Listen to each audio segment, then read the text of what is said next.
ഹമാസിന്റെ ചെറുത്തുനിൽപ്പ് പോരാട്ടങ്ങളുടെ മാസ്റ്റർ ബ്രെയിനായിരുന്ന മുഹമ്മദ് അൽ ലൈഫിന്റെ ധീര രക്തസാക്ഷിത്വത്തിന്റെ ഓർമ്മ പുതുക്കി ഹമാസ്.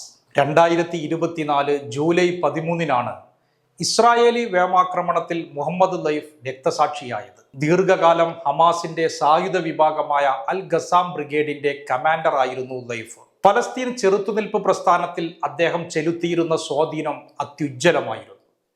അതിന്റെ പ്രതിഫലനമാണ് ലൈഫിന്റെ രക്തസാക്ഷിത്വത്തിന്റെ 2ാം വാർഷികം ഹമാസ് ആചരിച്ചതിന് പിന്നിൽ.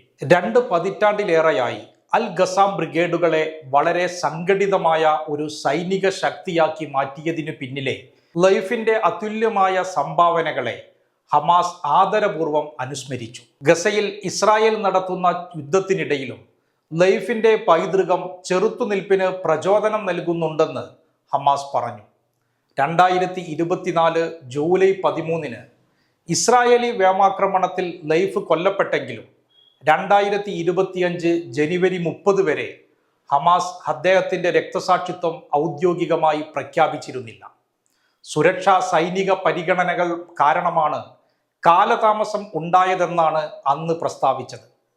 ഫലസ്തീൻ ലക്ഷ്യത്തിനായി ജീവിതം സമർപ്പിച്ച 4 പതിറ്റാണ്ടുകളായി പ്രസ്ഥാനത്തിന്റെ സൈനിക ശേഷി വികസിപ്പിക്കുന്നതിൽ നിർണായക പങ്ക് വഹിച്ച മാതൃകാപരവും സമാനതകളില്ലാത്തതുമായ നേതാവായിട്ടാണ് ലൈഫിനെ ഹമാസ് വിശേഷിപ്പിച്ചത്. അദ്ദേഹത്തിന്റെ മരണത്തിനു ശേഷവും അദ്ദേഹത്തിന്റെ പാരമ്പര്യം ഫലസ്തീൻ ചെറുത്തുനിൽപ്പ് പോരാളികൾക്ക് പ്രചോദനം നൽകുന്നതായി ഹമാസ് ചൂണ്ടിക്കാട്ടി. അദ്ദേഹത്തിന്റെ കൊലപാതകം പ്രസ്ഥാനത്തിന്റെ ദൃഢനിശ്ചയത്തെ കുറക്കുന്നതിനു പകരം ശക്തിപ്പെടുത്തിയ ഒരു നഷ്ടമാണെന്ന് ഹമാസ് വിശേഷിപ്പിച്ചു.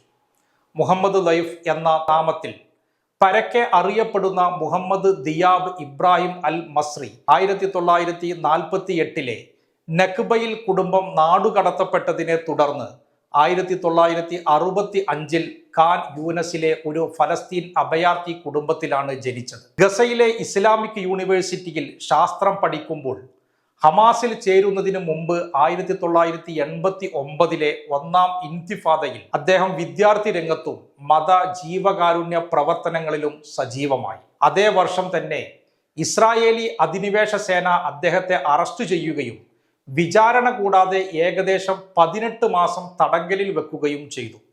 മോചിതനായതിനു ശേഷം ലൈഫ് അൽ ഖസാം ബ്രിഗേഡുകളുടെ സൈനിക സംഘടനയിൽ കൂടുതലായി ഇടപെട്ടു. 1990കളിൽ ഗസയിലേക്ക് മടങ്ങുന്നതിന് മുമ്പ് അധിനിവേശ വെസ്റ്റ് ബാങ്കിൽ ഹമാസിന്റെ സൈനിക അടിസ്ഥാന സൗകര്യങ്ങൾ സ്ഥാപിക്കാൻ അദ്ദേഹമാണ് സഹായിച്ചത്. 2002 സലാ ഷഹാദിന്റെ കൊലപാതകത്തെ തുടർന്ന് ലൈഫ് അൽ ഖസാം ബ്രിഗേഡുകളുടെ കമാൻഡറായി ചുമതലയേറ്റു. 2 പതിറ്റാണ്ടിലേറെ അദ്ദേഹം ആ സ്ഥാനത്ത് തുടർന്നു. അദ്ദേഹത്തിന്റെ നേതൃത്വത്തിൽ ഹമാസ് അതിന്റെ സൈനിക സംഘടനയെ ഗണ്യമായ നിലയിൽ വികസിപ്പിച്ചു. കമാൻഡ് ഘടനകൾ, ആയുധ നിർമ്മാണം, പ്രവർത്തനശേഷി എന്നിവയും വികസിപ്പിച്ചതിൽ ലൈഫിന്റെ പങ്ക് വളരെ പ്രധാനമായിരുന്നു. അദ്ദേഹം ചെറുത്തുനിൽപ്പ് പ്രസ്ഥാനത്തിന്റെ തന്ത്രങ്ങളുടെ കേന്ദ്ര ബിന്ദുവായി മാറി. ഉത്തരവാദിത്തത്തിൽ ഉണ്ടായിരുന്ന കാലത്ത് ഏറെയും ലൈഫ് പൊതു ഇടങ്ങളിൽ അത്യപൂർവമായ പ്രത്യക്ഷപ്പെട്ടിരുന്നുള്ളൂ.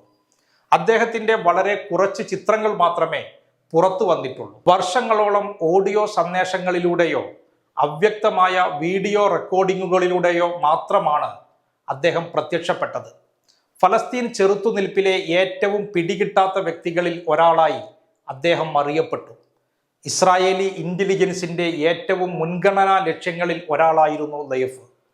2001 2014 ഇടയിൽ ഇസ്രായേൽ അദ്ദേഹത്തിനെതിരെ നിരവധി വധശ്രമങ്ങൾ നടത്തി. ആക്രമണങ്ങളിൽ പലതിലും അദ്ദേഹത്തിന് ഗുരുതരമായി പരിക്കേറ്റു. കാഴ്ചയെയും ചലനശേഷിയെയും ബാധിച്ച നിരവധി പരിക്കുകളും ഏറ്റിരുന്നു. 2014 ഗസയിൽ ഇസ്രായേൽ നടത്തിയ സൈനിക ആക്രമണത്തിനിടെയാണ് ഏറ്റവും വിനാശകരമായ ആക്രമണങ്ങളിൽ ഒന്ന് നടന്നത്. വ്യോമാക്രമണത്തിൽ അദ്ദേഹത്തിന്റെ ഭാര്യയും 2 കുട്ടികളും കൊല്ലപ്പെട്ടു. 2023 ഒക്ടോബറിന് ശേഷം ഗസയിൽ ഇസ്രായേൽ നടത്തിയ യുദ്ധത്തിൽ അദ്ദേഹത്തിന്റെ കുടുംബത്തിലെ ധാരാളം പേർക്ക് കനത്ത നഷ്ടം സംഭവിച്ചു. ജെറൂസലേമിന്റെയും അൽ അക്സ മസ്ജിദിന്റെയും പ്രതിരോധ പ്രവർത്തനങ്ങളുമായി ലൈഫ് അടുത്ത ബന്ധം പുലർത്തിയിരുന്നു. 2023 ഒക്ടോബർ 7 തൂഫാനുൽ അക്സ ആരംഭിച്ചതായി പ്രഖ്യാപിച്ച ഒരു ഓഡിയോ സന്ദേശം പുറത്തു വന്നപ്പോഴാണ് അദ്ദേഹം ഏറ്റവും വ്യാപകമായി അറിയപ്പെടുന്ന പൊതുപരിപാടിയിൽ പങ്കെടുത്തത്. വർഷങ്ങളായുള്ള ഇസ്രായേലി അധിനിവേശം, അൽ അക്സ പള്ളിക്ക് നേരെയുള്ള ആക്രമണം, കുടിയേറ്റ വികസനം, ഫലസ്തീൻ അവകാശങ്ങളുടെ ലംഘനങ്ങൾ എന്നിവയ്ക്കുള്ള പ്രതികരണമാണ് ഈ ഓപ്പറേഷൻ ഉദ്ദേശിച്ചതെന്ന് ആ പ്രസംഗത്തിൽ ദൈഫ് പ്രസ്താവിച്ചു. തുടർന്നുണ്ടായ സംഘർഷത്തിന്റെ നിർണായകമായ നിമിഷങ്ങളിൽ ഒന്നായി ആ പ്രസംഗം മാറി. താരതമ്യേന ചെറിയ ഒരു സായുധ സംഘടനയായിരുന്ന അൽ ഖസാം ബ്രിഗേഡുകളെ അച്ചടക്കമുള്ളതും സംഘടിതവുമായ ഒരു സൈനിക ശക്തിയാക്കി മാറ്റിയതിന് ദൈഫിന് ഹമാസ് തിങ്കളാഴ്ചത്തെ പ്രസ്താവനയിൽ നന്ദി പറഞ്ഞു. കഴിഞ്ഞ 2 പതിറ്റാണ്ടുകളായി അദ്ദേഹത്തിന്റെ തന്ത്രപരമായ ആസൂത്രണമാണ് ഹമാസിന്റെ പ്രവർത്തനങ്ങളെ രൂപപ്പെടുത്തിയത്. അദ്ദേഹത്തെ തങ്ങളുടെ സൈനിക സിദ്ധാന്തത്തിന്റെ പ്രധാന ശില്പിയായാണ് ഹമാസ് കണ്ടത്. ബ്രിഗേഡുകളുടെ തുടർച്ചയായ വികസനത്തിന് മേൽനോട്ടം വഹിക്കുന്നതിനിടയിൽ ആവർത്തിച്ചുള്ള കൊലപാതക ശ്രമങ്ങളിൽ നിന്ന് രക്ഷപ്പെടാനുള്ള കഴിവ് കാരണം ദൈഫ് ഇസ്രായേലിന്റെ സുരക്ഷാ സംവിധാനത്തിന് ഒരു പേടി സ്വപ്നം ആയിരുന്നു. അദ്ദേഹത്തിന്റെ രക്തത്തെയും ത്യാഗങ്ങളെയും തുടർച്ചയായ പോരാട്ടത്തിനുള്ള ഇന്ധനം എന്ന് വിശേഷിപ്പിച്ചതോടൊപ്പം അദ്ദേഹം വഴിവെട്ടിത്തെളിച്ച പാതയിൽ ഭാവി തലമുറകൾ ആവേശപൂർവ്വം തുടരുമെന്നും അനുസ്മരണ വേളയിൽ ഹമാസ് ആത്മവിശ്വാസം പ്രകടിപ്പിച്ചു.